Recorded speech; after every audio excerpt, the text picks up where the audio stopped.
A high school sophomore in Roseville is celebrating the end of the school year and a second chance at life. Last month, he collapsed during band class, suffering a sudden cardiac arrest. Connor McGill spoke with the sophomore about the quick action that saved his life.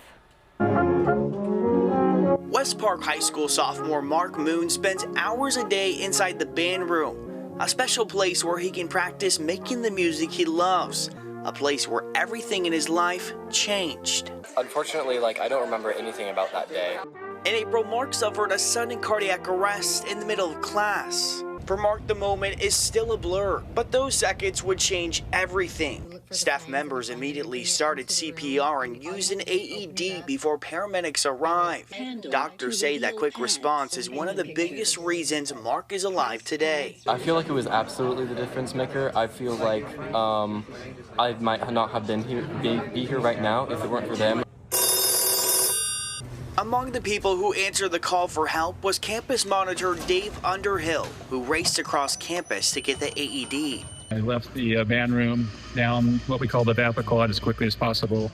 I knew that going down the stairs and in through the bottom was going to be a little bit of a longer way, so into the arena and right to the elevator, which I knew would be waiting for me. Mark was rushed to Kaiser Permanente, Roseville, where he was initially placed on a ventilator, but overnight his condition started to improve. Day by day, his road to recovery began.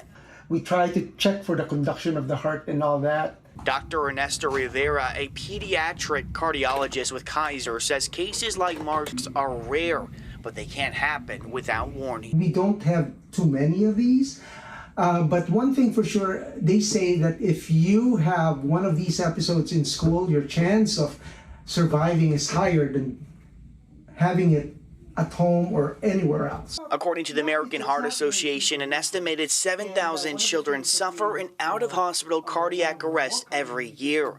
Doctors still aren't sure what caused Mark's cardiac arrest. And while many young people may never show obvious warning signs, Rivera says education and preparation can save lives.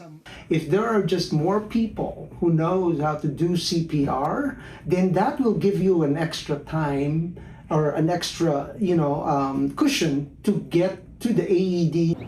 Now Mark is focused on moving forward. Looking back on that day, how has your perception on life changed? I think the main thing that changed for me is how I value time. I think that incident really put into perception how valuable time is for me. For Mark, time now sounds a little different. In every step through campus, in every note, he gets a chance to play.